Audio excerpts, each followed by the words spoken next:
Hi guys, I'm going to be presenting physiologic integrity and therapeutic nursing interventions for clients with hematological, oncological, and immunological dysfunction.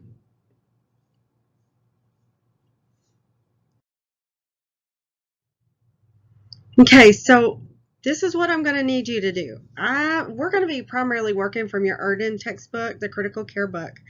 I do want you to look over, review some of your terminology, pathophysiology, assessment of the hematologic system. I just think that that's really important just to kind of give yourself a refresher. I'm going to be testing out of chapter 27 in Erden. I'm not going to be going back and forth between Lewis and that. I do also refer to your ATI as well. Look at your student learning outcomes because your exam questions will come from those outcomes. As you study, I do highly encourage you to look at the collaborative management and nursing management boxes for the disease process that we're going to be discussing. Use your nursing process when you're studying for this exam. I've told several students, and I want y'all to think about this. This semester is going to build on what spring semester had. Okay. That's why we're focusing on 4 different disease processes for this lecture. So when you're looking at studying on this exam, look at that collaborative management, look at what the nurse is going to do, look at what that medical management is. When you're looking at what the nurse will do, I want you, if you're in a study group, bounce it off each other. Okay, so our patient has a DIC. What is our primary nursing diagnosis for this patient? Well, okay, so if they have this nursing diagnosis, what type of planning are we going to be doing for them? So I want you to look at some of that and study with each other that way, if that's how you study. If you're studying by yourself, then you need to ask yourself those questions. For this lecture, yes, I will be providing you guys with a study guide. I don't know. There's probably a resounding yay all across the land right now for me saying that. But I just feel like that I'm going to give you some type of one. But, we only have 4 disease processes to look at. So there's not a whole lot of places that we're going to be going, just those 4.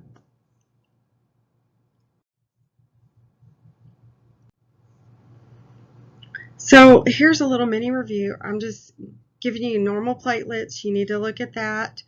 Or try to remember what those are. You really need to know what your normals are so you know what your abnormals are. Okay, so I really do want you to try to take a gander at your textbook, your med-surg textbook. Just give yourself a reminder of what the structures are, the components, the immune response. Look at clotting mechanisms for sure. Expected normal findings for your lab values. Look at those. Also, I have posted a YouTube video link that'll be with this YouTube video link, as well as another couple, I believe it is. The coagulation cascade. So go and take a gander at that, and that can refresh your mind as well. If watching the YouTube video isn't what you want to do, then of course go back into your textbook, your med-surg textbook, and look at that. Look at assessment of your patient. And remember, this critical care lecture is meant to build on your previous semester so that you can care for the enhanced med-surg patient. Because you know what, guys, they're getting more and more complex. So I say it builds on, but you have to wonder, with all the complexity of the patients that we have nowadays, should we have had this and then build on what we have going on? That's just my way of thinking right now. All right, so we're going to talk about some disseminated intravascular coagulopathy, DIC for short. Definitely a coagulation disorder, as you see. It's a syndrome that results in some major complications and life-threatening conditions throughout with our patients. It is known as a clotting bleeding syndrome or as a consumptive coagulopathy. It is life-threatening. It prevents blood from clotting normally and causes widespread bleeding, and this is both internally and externally. At the same time, though, the platelets clump together and clog small vessels through the whole body. This excessive clotting damages organs, it destroys blood cells, it depletes the supply of blood cells and clotting factors.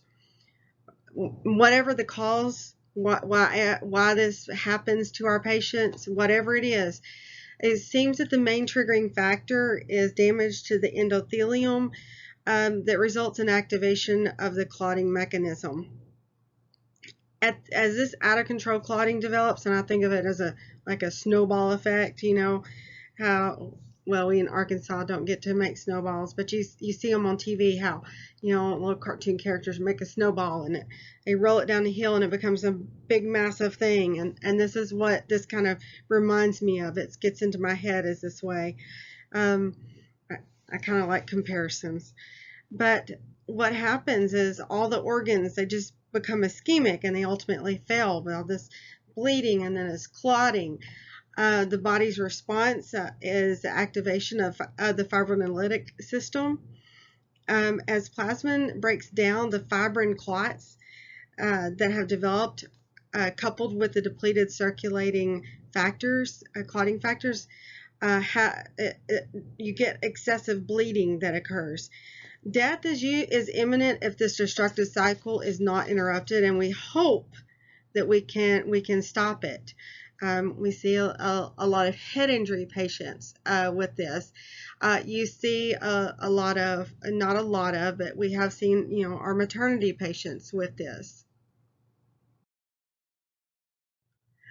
So the causes of DIC, you got burns, malignant tumors, sepsis. Sepsis is a big one. Bacterial sepsis.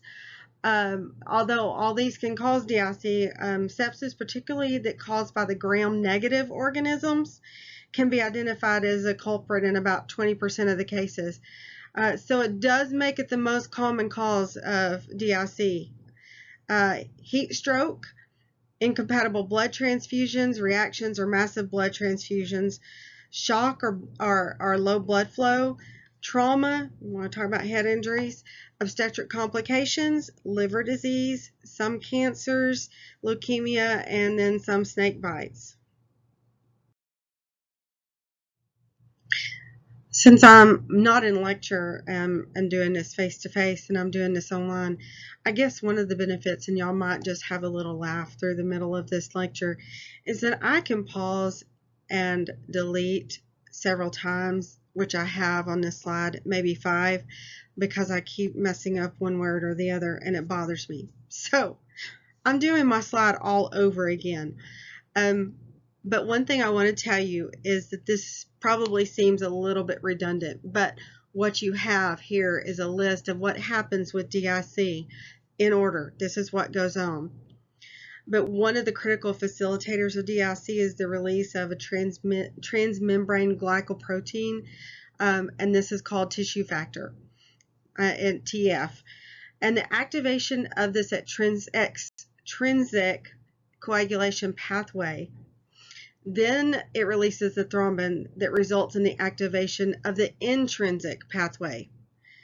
When we have excessive thrombin, it causes rapid consumption of the coagulation factors, and that's why the regular substances of protein C, protein S, and antithrombin are depleted. In response to the formation of clots, then you have the fibrinolytic system that gets activated. As the clots are broken down into the fibrin and the fibrin split products are released, they then act as anticoagulants. Tissue factor is present on the surface of many cells, but not actually in the general circulation. So these are the guys that don't come out very often to play. When there is some cause of vascular damage, TF is exposed to the general circulation. So let's think about it as SEAL team. They're not out among the the regular Navy guys, okay? They're not. They're hiding away in a bunker somewhere waiting until they're called out. I don't know if that's how it works or not, but this is what plays out in my mind. I told you I do some comparison. So now we have somebody who's out there that doesn't need to be there, okay? And so then they go out to the general circulation. All right, so now we've had some vascular damage. So the SEAL team, the tissue factors, they've come out to the general circulation. That is why DIC is likely to occur when there's a trauma, when the patient has burns, or they're a surgical patient. Also, tissue factors released in response to exposure to cytokines. Therefore, clients with sepsis, remember the sepsis patients that I talked about, and cancers are at risk for developing DIC. Tissue factor is abundant in the brain, the lungs, and the placenta. This helps explain why DIC readily develops with brain injuries and in obstructive patients. Once tissue factor is activated, it binds with the coagulation factors that then trigger intrinsic and the extrinsic pathway. That's my word I was having problems with. So our assessment and diagnosis, we're looking at clinical manifestations. Also, we're looking at our laboratory findings with these patients. Favorable outcomes with patients with DIC depend on an accurate and timely diagnosis. Clinical manifestations are related to the two primary pathophysiological mechanisms of DIC, the formation of thrombi and bleeding. Thrombi in peripheral capillaries can lead to cyanosis and eventually gangrene. As ischemia worsens and organs are affected, the resulting tissue damage perpetuates the cycle, just like a snowball. It goes over and over. As your coagulation factors become depleted, the bleeding from IV and other puncture sites are observed then. Subcutaneous tissues like the skin, mucous membranes, nose, we got burns in lungs, GI tract, wounds, surgical incisions, IV sites. They're experiencing some hematuria. When DIC causes the blood platelets and clotting to become depleted, we get that excessive bleeding that occurs throughout the body. It can range from small red dots and bruises under the skin. Now, I want you to pay attention to what you might assess. So small red dots and bruises under the skin. Think about when you have a patient that, what if you're taking a blood pressure on them? What about they've got heavy bleeding from surgical wounds or body openings such as the mouth, the nose, the rectum, the vagina, IV sites, etc. Symptoms of organ damage caused by excessive bleeding can include shortness of breath from lung damage, decreased urine output because they have kidney damage, stroke from damage to the brain, severe cases of shock with hypotension, and widespread multi-system organ failure. Chronic DIC is less severe. The body, if we can get the patient to compensate, that's great. It may produce no symptoms, or it may leave mild symptoms of clotting or minimal bleeding from skin or mouth. Laboratory tests used to diagnose DIC essentially assess for the four basic characteristics of this syndrome. It's going to look for increased coagulant activity. It's going to look for increased fibrinolytic activity.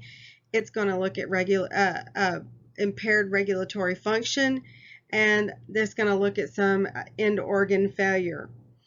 No single lab study can confirm the diagnosis of DIC, but several key results are strong indicators of the condition. There is a table in your textbook, 27.2. I highly encourage you to look at that. It does have DIC labs on there. We'll take a glance at them on the next slide, but I'm thinking about in terms of studying and preparing. I could read out all the lab values that you wanted me to read out, but are you going to remember them just by hearing them on a slide? No, you're not. I'm not going to remember them just by hearing them and read them off the slide. So I want you to look at 27.2 in your textbook and just take a gander at it. Just study those. Look at some of what those labs are. I'll let you know if there's anything in particular that you're going to need to know. So some of our laboratories, we're going to look at our platelet count. We're going to look at our fibrinogen, FDP, D-dimer, PT, APTT, and INR, inhibitory factors in a blood smear. PT, INR measures how long it takes for blood to clot. So with DIC, we're looking at a prolonged PT and INR. Just going to kind of simply go through these. Inhibitory factors, with the disruption of normal coagulation mechanisms, we'll see a decrease in protein C, factor V5, and antithrombin 3. The blood smear, we're going to look at number, size, shape of red blood cells. We're going to look at white blood cells and platelets. We're going to look at blood cells often look damaged or abnormal in people with DIC. We're going to look at lab values. Again, looking at the APTT, we're looking at a 21 to 35 seconds. I'm not going to go through all of these, but we need to know our normals so we can go through and know our abnormals. D-dimer, though, there's something I want to say, are exclusively, when I say something and I put some emphasis on it, do you think it might be important for you to remember? Could be. D-dimers, they're exclusively indicative of clot degradation and assist in determining the degree of coagulopathy. So D-dimers are very, very important for our diagnosis of our patient. We're going to want to pay attention to those. Not like we're not going to want to pay attention to any of the other labs, but we're going to make sure that we pay attention to the D-dimer. So common findings in advanced DIC, if left unchecked, will result, of course, in the occlusion of the vessels and tissue ischemia. And then we're going to have organ destruction, and we might not recover these patients.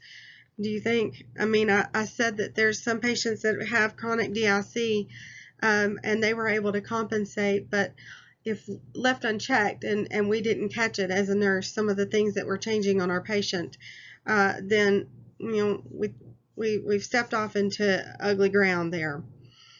What would you assess with the patient? With respiratory failure, you're gonna find abnormal ABGs. Liver failure, you're gonna find some increased liver enzymes. Renal impairment, you're gonna have an increase in BUN and creatinine and a decrease in the urine output. These are just things that you might want to remember as a nurse that you would assess. All right, so medical management. First of all, the primary intervention for DIC is prevention. After DIC is identified, we want to maintain organ perfusion and we want to slow consumption of the coagulation factors. That's the biggest thing in achieving a favorable outcome for a patient. Multi-organ dysfunction syndrome, MODS, is frequently a result. It is essential to prevent end-organ ischemia and damage by supporting the blood pressure and the circulating volume. Platelet transfusions are often indicated in the presence of severe platelet depletion. Fibrinogen levels less than 100 milligrams per deciliter indicate the appropriateness of administering cryoprecipitate. Slowing consumption of coagulation factors by inhibiting the process involved in clot formation is just another strategy that we take in treating DIC. The use of antithrombin 3 was recently approved in the United States, and the introduction of protease inhibitors by IV infusion may be advantageous in stopping it.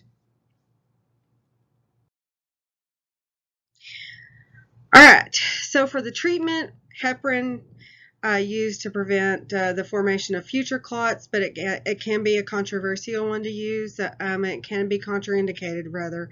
For recent surgeries, GI bleeds, or any bleed for that matter, but it could be more beneficial for the obstetric patient. So I guess it's, we're looking at a catch-22, and we're having to outweigh the benefits against what could happen if we used it. in DIC, thrombin production exceeds that of antithrombin, so antithrombin 3 is usually used as an inhibitor of the production of thrombin.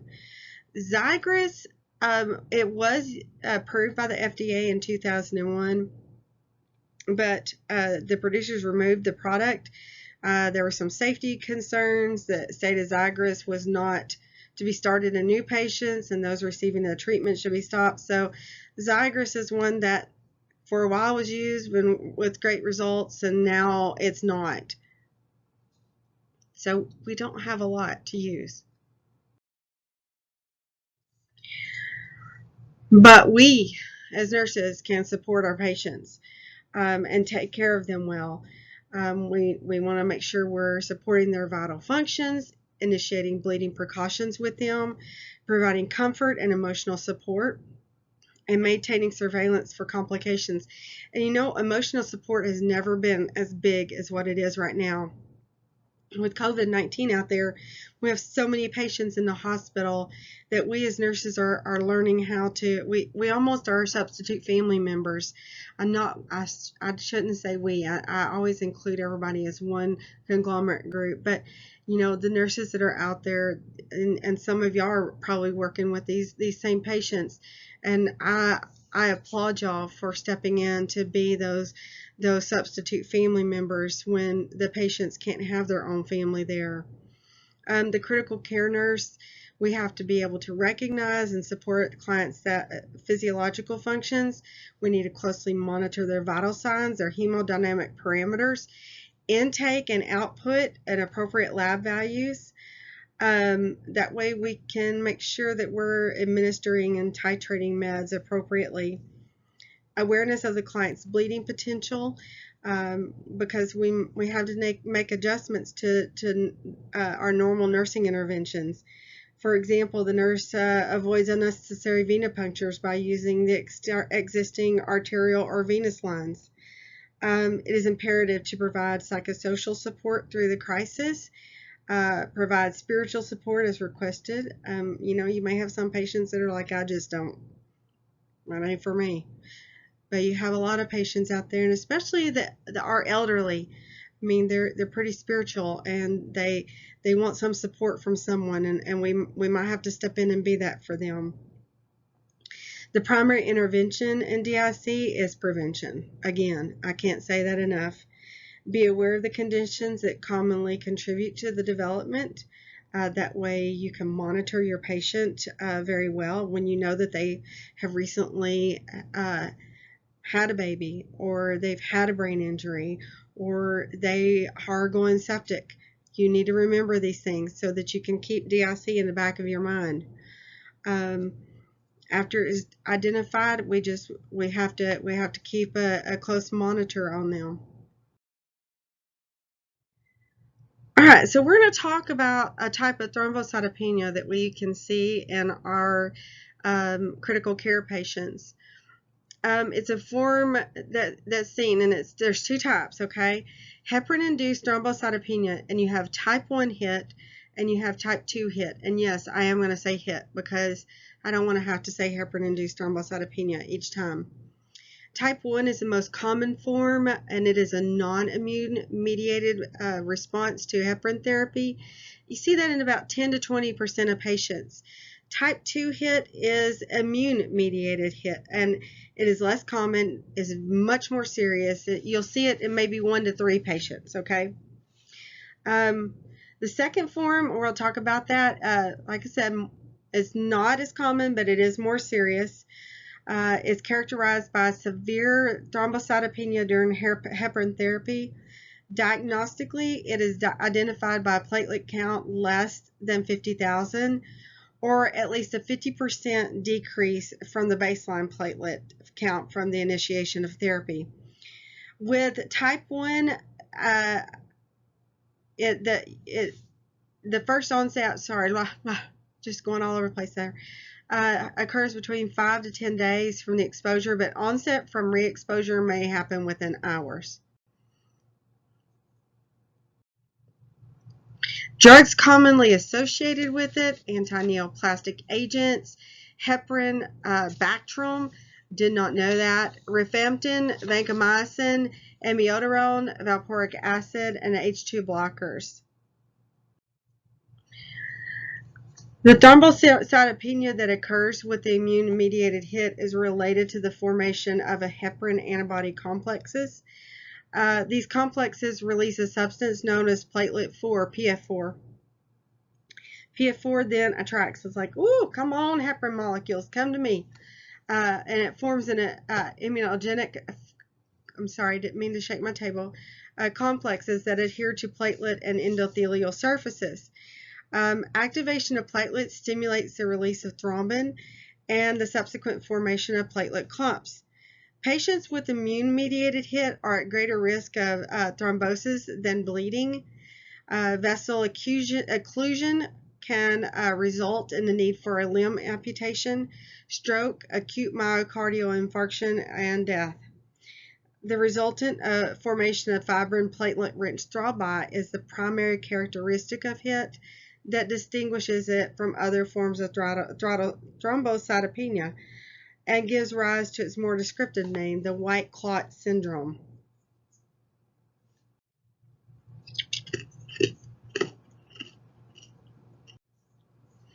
I'm sorry about that. I literally just took a drink and hit record. I don't know why. So we're looking at clinical manifestations and lab findings. Clinical manifestations of HIT are related to the formation of thrombi and the vessel occlusion. Key indicator for identifying HIT is the platelet count. We want to watch that. There is a general consensus in the literature that considers a platelet count of less than 100,000 or a sudden drop of 50,000 from the patient's baseline after we have the initiation of the heparin therapy to strongly indicate that HIT is present. It's HIT.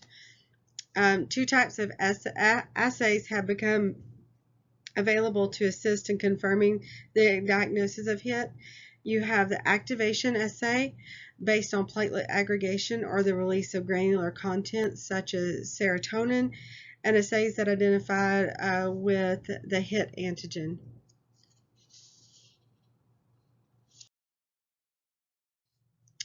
So we mostly have venous thrombus that occurs, but you can also see a patient with an arterial. We're going to look for DVT. We're going to look at blanching. We're going to look at peripheral pulses, look at loss of sensation or motor function.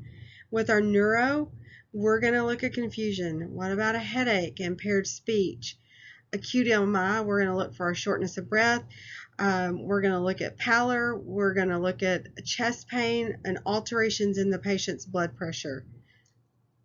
So that's what our job's going to do, to be looking at all of this.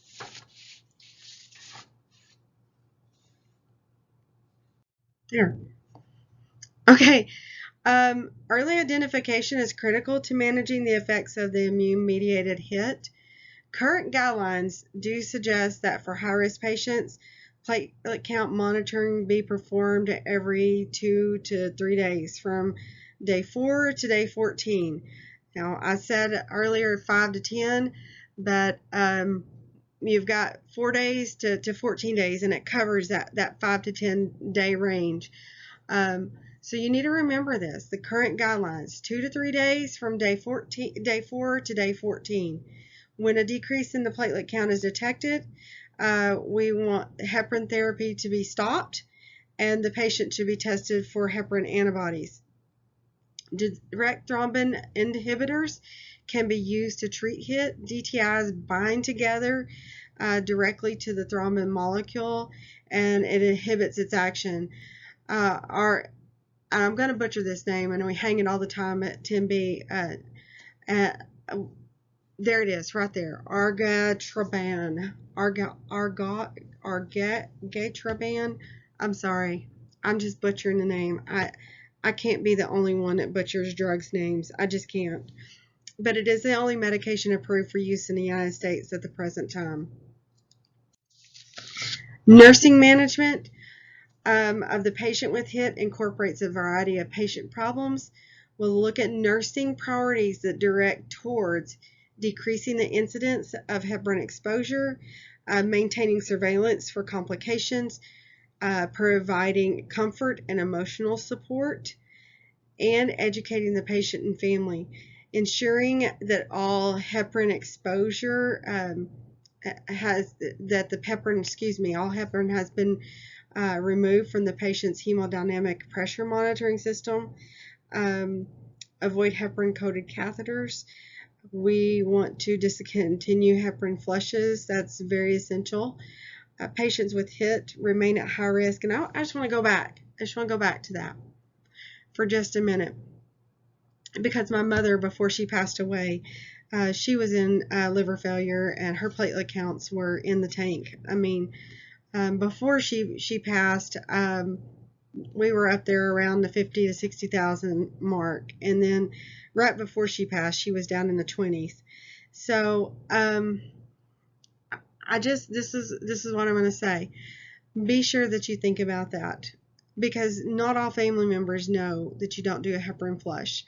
And if you have a patient that gets sent home with a central line or a PICC line, rather, to be taken care of by family members, I've seen nurse after nurse after nurse come in and not understand that I'm not going to give her, I do a heparin flush on her.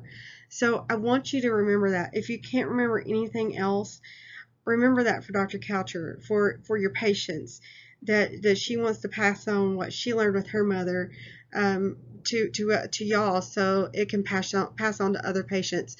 I mean, that's what nursing is about to me. It's about learning things and saying, I know it, I found out about it, I've learned it, I want to pass it on to someone else so that they can pass it on to someone else. It's paying it forward. It's for the betterment of the patient. So don't give the patient any more heparin. It doesn't need to happen. A PICC line, it doesn't have to be flushed with heparin. So we want to make sure that patients with HIT remain at high risk, or they remain at high risk for thrombotic complications, and that can go on for several weeks or days or weeks rather. So we need to be sure we're monitoring them very closely. We want to make sure that we have early recognition of signs and symptoms, deep vein thrombosis prevention strategies, and we need to promptly notify the physician. Prevention of subsequent episodes in patients sensitized to heparin includes education for the patient and family, just like I was talking about. Education should include measures to avoid that exposure to heparin. So you just remember what Dr. Coucher said, because to me, that's one of the important things that I took so much away from that experience with my mother. But that was just one of the things that I took, that I don't typically teach med-surg lectures, and I typically teach our leadership lectures in this semester. But I've done med-surg. For me, it's not hard to be able to pass on the knowledge and find little snippets here and there that I can pass on to someone else. And the same thing goes for you guys. You have little snippets of things that you learn that you can pass on, and you pass it on to your patients and their family members. Also, you can look at box 27-6 in your textbook that gives you some education for your patient and families. So now we're going to talk about some sickle cell anemia.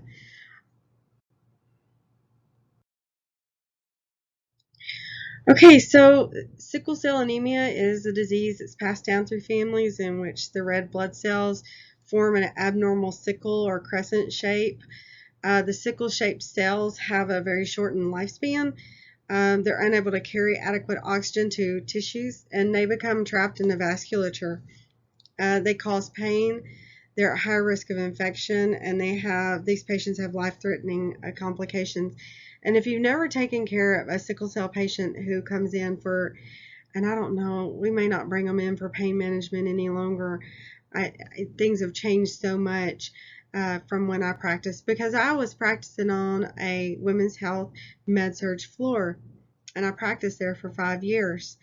And we would take care of patients who came in that were in sickle cell crisis, and we would give them fluids, and we would give them pain management. And what gets me is or what has me concerned is the opioid crisis.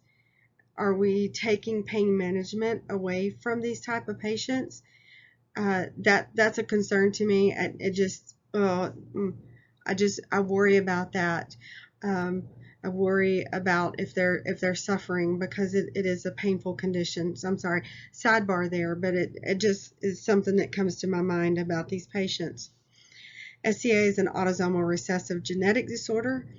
This genetic trait is primarily found in people of West African descent, and it may rarely be found in persons of sole European or Middle Eastern ancestry. SCA is usually diagnosed during the first few years of life, so that's why prenatal screening is so very important.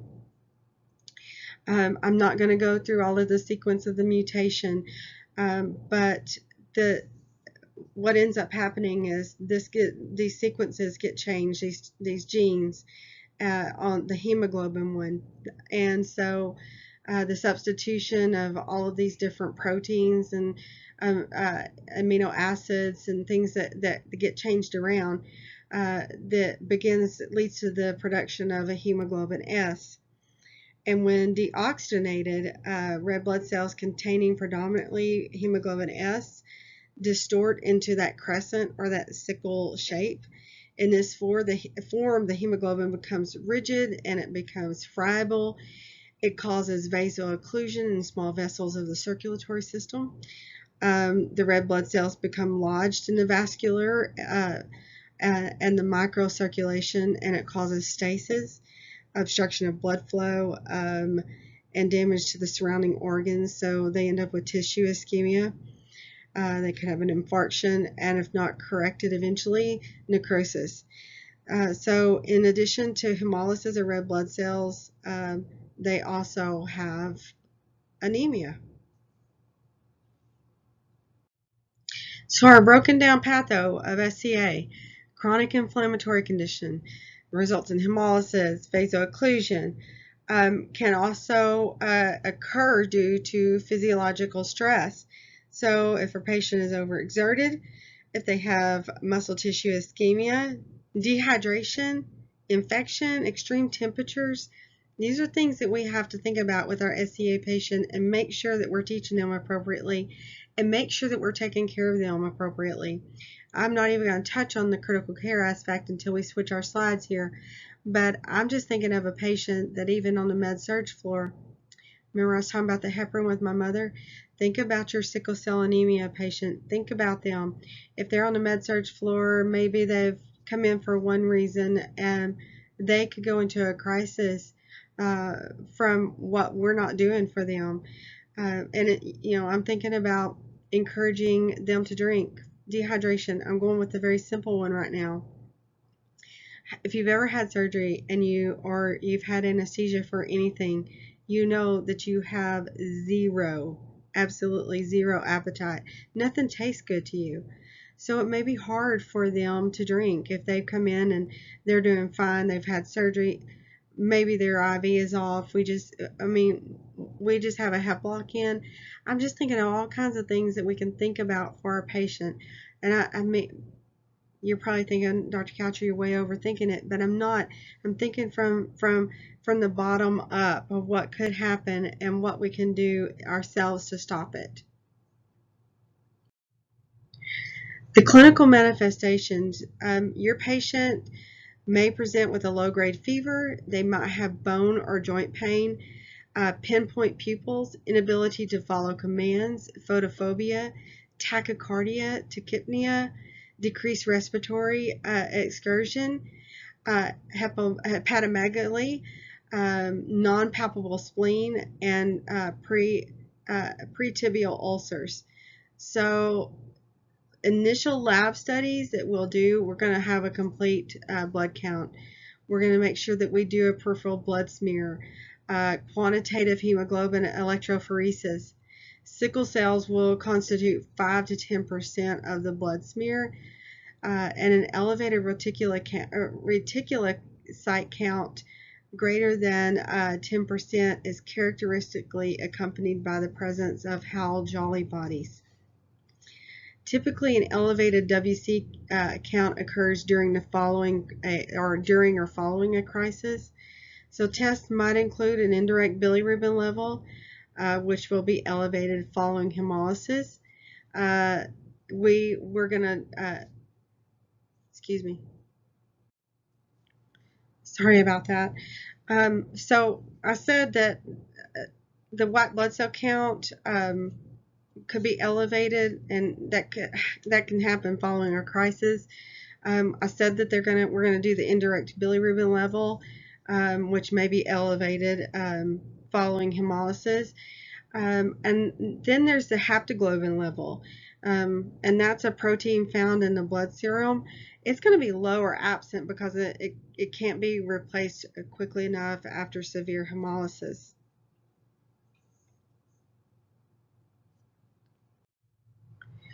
So what about the medical management? Well, we want to prevent infection. Pain management is a big one. Transfusion therapy. Administration of hydroxyurea. And we're going to talk a little bit about that one. It might be something you want to remember. Bone marrow transplant may offer a cure in a limited number of cases. Medical interventions are aimed at preventing infections, managing that pain, transfusing the RBCs, and administering the hydroxyurea. Patients with chronic disease are more effectively managed through a multidisciplinary approach, though. It is also important to look at other issues that may exacerbate the patient disease process, such what is their diet, or how are they eating? What about their housing situation? Lack of education, poor access to services, and poor lifestyle choices. I've said this before, but people down in the Delta, and I thank that doctorate of nursing who followed my group of classmates once for my BSN or my master's, I can't remember which one, who brought it to my attention, because it's easy to think, oh, well, healthcare is just right here. We have so much of it. It's all over the place. But it isn't all over the place. It really isn't. So many people have just little tiny hospitals. My daughter, another daughter I have for one, lives in San Angelo, and they have, I mean, it's an okay sized town, but if they really need something major to be done, it's better to go into Abilene. Abilene has all of the specialized medication centers there. So even they are spread out. Abilene's like probably an hour away from her or more. And we have little towns out away from Little Rock that are they're an hour away or more, and they're the same way. They're not. We have to look at if they have access to health care. No, I sidebar on that all the time, but that is just such a concern to me for patients. The pain associated with SCA can vary enormously. There are different approaches that may be required. Medication of choice should be influenced by the patient's history of analgesic use. Of course, non-pharmacologic approaches include psychological support, massage, transcutaneous electrical nerve stimulation. Nerve stimulation can feel pretty good, but it may not, all these things together may not actually help take that pain away. Transfusion therapy is primarily used for treatment of patients who are experiencing complications to SCA or is an emergency measure. Indications for having a blood transfusion or exchange are recurrent painful vaso-occlusive crisis with long hospital admissions, acute chest syndrome, stroke, and leg ulcers. I did have a patient that, that's what she did. She came back several times before we ended up transfusing her. Hydroxyurea works by increasing the level of fetal hemoglobin in the red blood cells, thereby reducing the concentration of sickle hemoglobin and sickling itself. Patients receiving hydroxyurea have lower episodes of pain and acute chest syndrome and a decreased need for blood transfusion and hospitalizations. So it obviously has some good results for these patients. We'll talk about how we're going to take care of our patient who is taking hydroxyurea on the next slide, okay? So we want to, as nursing management, we want to support the patient. We need to incorporate a variety of patient problems. Nursing interventions are going to include supporting vital functions, of course, providing comfort, emotional support. We need to do that for sure. Maintain surveillance for complications and educate the patient and family. A critical care nurse needs to recognize and support when the physiological functions and know when things are not going good or when things are going just right. Close monitoring the vital signs needs to be done. We need to look at hemodynamic parameters, intake and output, appropriate lab values. That way we know what's going on with the patient and we can alert the physician to it. And just we need to make sure that, and also make sure we know these because we have to titrate certain medications. We need to be aware of signs of life-threatening complications that include septicemia, acute myocardial infarction, ischemic stroke, and shock. The patient and family should be taught about SCA, its etiologies, and its treatment. Education focuses on measures to help prevent painful reoccurring episodes. So patient may discharge home with that hydroxyurea. And there's where it comes in because they have to follow the directions for this medication for it to work the right way. We need to let them know how it's taken and we need to let them know how it's increased. I know that they're probably going to receive something from the pharmacy that tells them, but we need to provide them when we're discharging them home with paperwork on there for it as well. And we need to go over it and make sure that they're understanding and that the family is understanding. They're starting on a dose of 15 milligrams per kilogram by mouth once a day. The dose is increased by 5 milligrams per kilogram every 12 weeks until 35 milligrams per kilogram is reached, as long as the patient's blood count remains within an acceptable range, and that means they have to follow up. It is absolutely vital that they follow up. So you have to think about your patient who might live down in the Delta who's come up here to, the Little Rock area. So you want to make sure that you're getting it to her or him and that they understand how important and vital it is that they follow up with their physician. So now we're going to discuss some tumorlysis syndrome. This is the last one out of your textbook, and this is the last part of this lecture.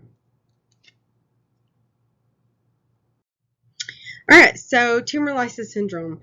It is a complication of cancer treatment. It refers to a variety of metabolic disturbances that may be seen when the patient is receiving treatment. It is potentially lethal. It occurs when there's a large number of neoplastic cells that are rapidly killed. It results in the release of a large amount of potassium, phosphate, and uric acid into the systemic circulation. It is really commonly seen in patients with lymphoma, leukemia, or multiple metastatic conditions. Development of it has been linked to other pathophysiological conditions such as elevated white blood cell counts, large tumors, multiple organ involvement by malignancy, and renal insufficiency. Okay, so we know, as I said, that it's destruction of a mass number of malignant cells. So what ends up happening is the hyperuricemia occurs within about 48 to 72 hours after the initiation of anti-cancer therapy. It is associated with TLS, but can be potentiated by several other factors, including elevated uric acid levels before the initiation of therapy. So, if that was already there and in play, then it could be, it could perpetuate the problem. Hyperkalemia occurs within 6 to 72 hours after the initiation of the chemotherapy. In addition to the release of the nucleic acids, tumor cell destruction also results in the release of that potassium. So they get that renal insufficiency that's related to the hyperuricemia that prevents adequate excretion of the potassium, snowball effect, and levels rise. The resultant hyperkalemia may have a profound effect on the intracellular and extracellular fluid levels. If we don't treat it, if we leave it untreated, hyperkalemia can have those devastating consequences, such as what? Y'all know that? Cardiac arrest and death. Hyperphosphatemia and hypocalcemia occur at about 24 to 48 hours after the initiation of therapy. Hypocalcemia causes tetany and cardiac dysrhythmias, and it can also lead to cardiac death and arrest. So a physical examination will reveal a positive Schwarzschild intrasound sign, and that's related to the hypocalcemia. Just so y'all know, I do have YouTube video links to that if you want to see that, how you assess that. It's really hard to do this on I would really love to just put a YouTube video in here, and if I could figure it out, I would. That way you would not have to go and look at things separately. They're going to have hyperactive deep tendon reflexes that can indicate the hyperkalemia and hypocalcemia. Potassium and calcium disturbances also result in changes that can be seen on their EKGs, such as they're going to have peaked or inverted T waves, altered QT intervals, widened QRS complexes, and dysrhythmias. Of course, the lab findings are going to demonstrate those electrolyte disturbances, the elevated potassium and phosphorus levels, and the decreased calcium levels. Uric acid is also increased elevated levels of blood urea and nitrogen, the BUN and creatinine, and a decreased creatinine clearance also indicate TLS. Metabolic acidosis is confirmed by the presence of decreased pH, bicarbonate levels, and partial pressure carbon dioxide on arterial blood gases.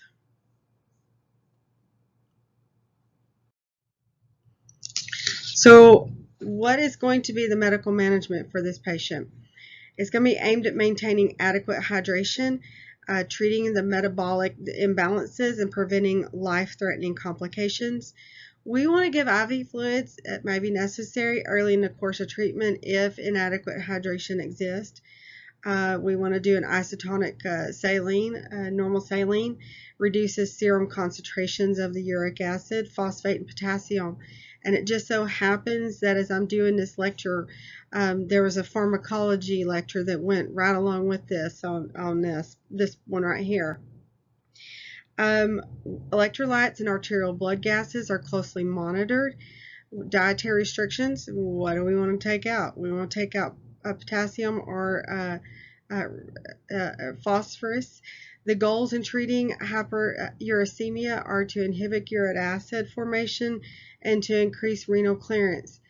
Now, this is accomplished through the administration of sodium bicarb because it'll increase the pH of the urine to above 7.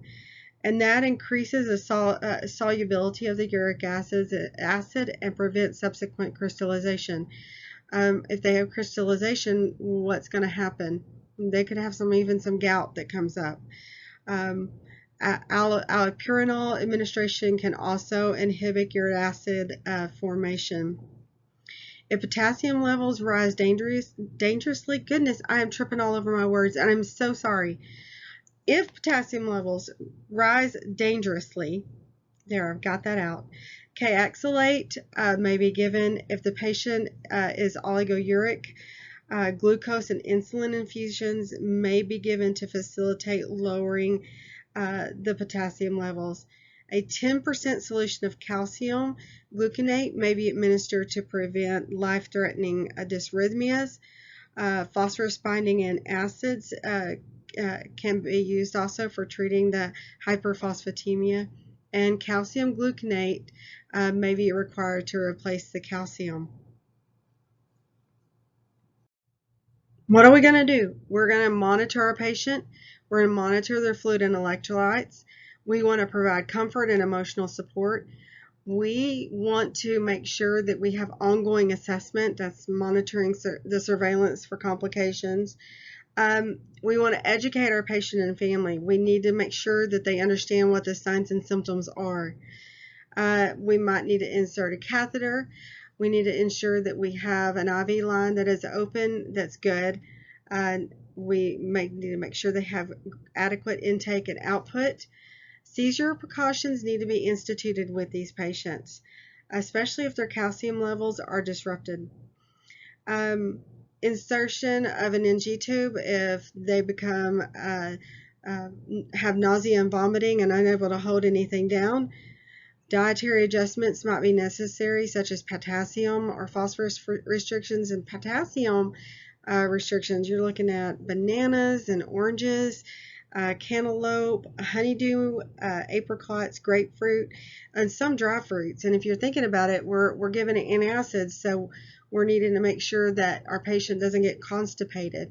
And I mean, I would encourage my patient to eat prunes if they liked them.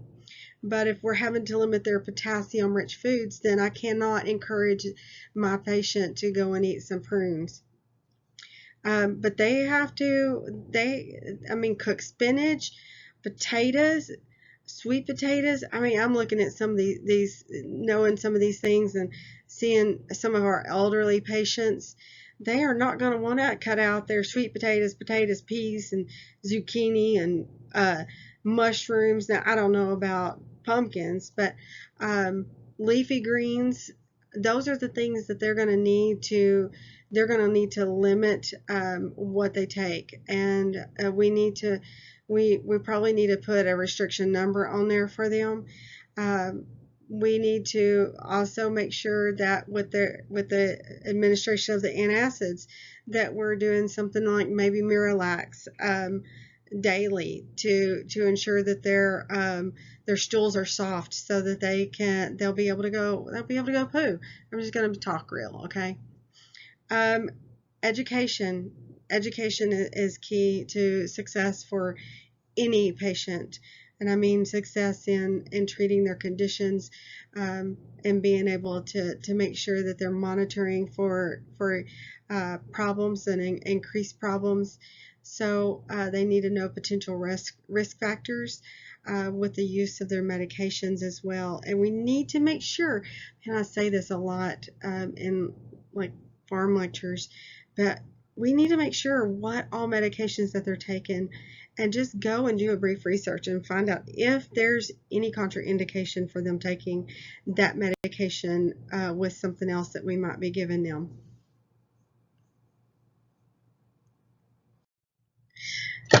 Okay guys, that's the end of my lecture. Sometimes I talk too fast when I'm recording, but I will have this uploaded, and you will contact me if you have any questions.